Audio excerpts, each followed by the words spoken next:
अब रुक करते हैं सियालकोट के इलाके थाना निकापुरा का, जहां पर अंजुमन फारूकिया मदरसा इमाम साहब चौक में वाक़या इस मदरसे में बच्चों पर बेमाना तशद्दुद सामने आ गया। मज़ीद देखते हैं मोहम्मद नईम की इस रिपोर्ट में। सियालकोट के इलाका थाना निकापुरा का, जहां अंजुमन फारूकिया मदरसा इमाम साहब चौक में वाक़या है। इस मदरसे में बच्चे पर बेईमाना तशद्दुद सामने आया है। शीरहार बच्चे का नाम सईद अहमद बुखारी है, जो नादरा कुरान पाक हिफ्ज़ करता था। बच्चा वॉशरूम गया, जो लेट वापस आया तो कारी उमर आग बगोला होकर बच्चे पर डंडों की बरसात कर दी। कारी उमर के बेईमाना तशद्दुद की वजह से बच्चा मदरसे से गायब हो गया, जिसकी वजह से लोहाकीन ने मातम बिछा लिया। कई घंटों के बाद लोहाकीन ने बच्चे को ढूंढ लिया तो बच्चे ने बताया कि अब मदरसा नहीं जाऊंगा, मुझे कारी उमर और कारी हलील बहुत मारते हैं। बच्चे के बाप ने मीडिया से राब्ता किया और हमारी सुनवाई की जाए। बच्चे के बाप सईद यासर बुखारी, जो रिक्शा ड्राइवर हैं, सईद यासर बुखारी ने चिल्ड्रन प्रोटेक्शन ब्यूरो से chief justice of Pakistan, prime minister Imran Khan, Punjab IG Punjab RP और Gujranwala district police officer Hasan Alvi से सख्त कार्रवाई की अपील के इस्लामी जमहूरिया पाकिस्तान में बच्चों पर तशद्दुद खौफ व हरास पैदा करके बाद में जिनसी हवस का निशाना भी बनाया जाता है। मजीद जानते हैं बच्चे के लोहाकीन से कि बच्चे पर तशद्दुद कैसे और क्यों किया गया। अस्सलाम वालेकुम,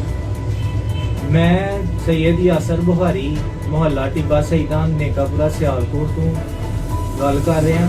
ਮੇਰਾ ਬੱਚਾ ਅੰਜਮਨ ਫਰੂਕੀਆ ਮਦਰਸੇ ਦੇ ਵਿੱਚ ਇਮਾਮ ਸਾਹਿਬ ਦੇ ਵਿੱਚ ਮਦਰਸਾ ਹੈ, ਜਿੱਥੇ ਉਹ ਪੜ੍ਹਦਾ ਹੈ। ਉੱਥੋਂ ਮੈਂ ਉਹਨੂੰ ਤਕਰੀਬਨ 8 ਮਹੀਨੇ ਤੋਂ ਦਾਖਲ ਕਰਾਇਆ ਦਾ। ਮੇਰਾ ਬੱਚਾ ਉੱਥੇ ਨਾਦਰਾ ਕੁਰਾਨ ਹਿਫਜ਼ ਕਰ ਰਿਹਾ, ਜਿਹਦੀ ਉਹ ਸਹੀ ਪੜ੍ਹਦਾ ਪਿਆ।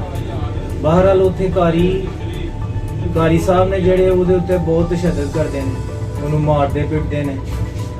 ਤੇ ਇਸ ਚੀਜ਼ ਦੀ ਮੈਂ ਜਾ ਕੇ ਇਹ ਦੇਖੋ, ਇਹ ਬੱਚੇ ਨੂੰ ਬਹੁਤ ਜ਼ਿਆਦਾ ਉਹਨਾਂ ਨੇ ਤਸ਼ੱਦਦ ਦਾ ਨਿਸ਼ਾਨਾ ਬਣਾਇਆ। ਇਹ ਸਾਰਾ ਉਹਨੂੰ ਸੋਟੀਆਂ ਮਾਰ ਕੇ ਲਹੂਲੁਹਾਨ ਕੀਤਾ। ਐਸੇ ਤਰ੍ਹਾਂ ਹੀ ਉਹਦੀ ਬੈਗ ਦੇ ਉੱਤੇ ਵੀ ਸਾਰੇ ਨਿਸ਼ਾਨ ਨੇ ਜਿਹੜਾ ਉਹਨੂੰ ਮਾਰਦੇ ਨੇ।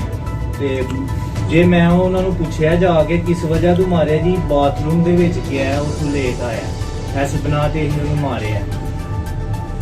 ਠੀਕ ਹੈ। ਉਸ ਤੋਂ ਪਹਿਲੇ ਮੈਂ ਇੱਕ ਹਫ਼ਤਾ ਪਹਿਲੇ ਮੈਂ ਉੱਥੇ ਨਮਾਜ਼ ਵਾਸਤੇ ਗਿਆ ਦਾ ਹਾਂ ਤੇ ਵਜ਼ੂ ਕਰ ਰਿਹਾ ਹਾਂ ਤੇ ਬੱਚੇ ਖਾਣਾ ਖਾ ਰਹੇ ਹਨ। ਤੇ ਮੈਂ ਕੀ ਦੇਖਣਾ ਕਿ ਮੇਰੇ ਬੱਚੇ ਨੂੰ ਕਾਰੀ ਸਾਹਿਬ ਠੁੱਡਿਆਂ ਦੇ ਨਾਲ ਜਿਹੜਾ ਨਾ ਮਾਰਦੇ ਨੇ ਪਏ, ਤੇ ਬੜੀ ਬੇਰਹਿਮੀ ਨਾਲ ਮਾਰਦੇ ਨੇ ਪਏ।